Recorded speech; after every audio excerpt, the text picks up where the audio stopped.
কোরবানির ঈদ সামনে রেখে নরসিংদীর কামারশালাগুলোতে বেড়েছে ব্যস্ততা। সারা বছর অল্প কাজ থাকলেও এই সময়টাতে ক্রেতাদের চাহিদা মেটাতে দিনরাত চলে কর্মযজ্ঞ। তবে কয়লা, লোহা ও শ্রমিকের মজুরি বৃদ্ধি পাওয়ায় কামার শিল্পীদের আর্থিক সংকটে তেমন কোনো উন্নতি নেই। এই শিল্পকে বাঁচিয়ে রাখতে নানামুখী পরিকল্পনা নিচ্ছে বিসিক।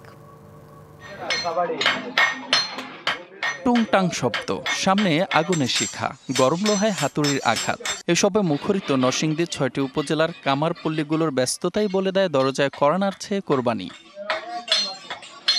কোরবানি সামনে রেখে দিনরাত চলছে সান্দেয়া এবং নতুন চাপাতি, দা, বটি, ছুরির মতো লোহার সব ধারালো অস্ত্র বানানো ও কেনাবেচার কর্মযজ্ঞ।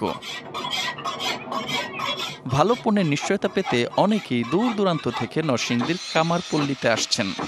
ফ্যান পাওয়া যায়, ছুরি চাপটি যা আছে সবই পাওয়া যায়। জিনিসগুলো হতো ভালো, মান ভালো, এই জিনিসগুলা কাজ করতে ভালো হয়।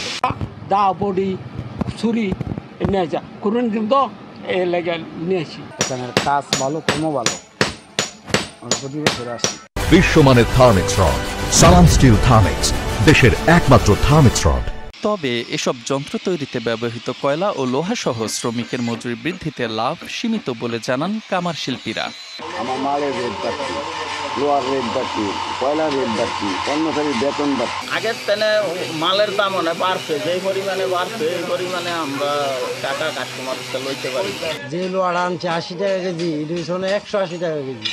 যে কয়লা আনছে ৩০ টাকা টিন, ইডুইছে ৮০ টাকা টিন। ঈদ আইলে আমাদের কাজ ভালো হয়, এই বললেই অনেক দূরের থেকে মানুষ আসে। গাউসিয়া, মাধবদী, শেখারচর, বাবুরহাট, এখানের কাস্টমারই আমাদের এখানে বেশি। কামারদের নিয়ে দৃশ্যমান কোনো কার্যক্রম নেই বিসিকের। তবে এই শিল্পকে টিকিয়ে রাখতে আধুনিকায়ন এবং প্রশিক্ষণের মাধ্যমে ঋণের ব্যবস্থা করছে বিসিক। সরকারের পক্ষ থেকে আমাদের বিসিক ৫০,০০০ টাকা থেকে ৫ লক্ষ টাকা পর্যন্ত কিছু সরকার সবাইকে ঋণ প্রদান করে।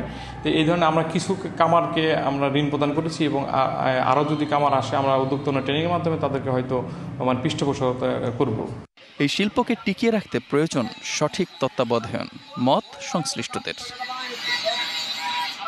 DBC news desk.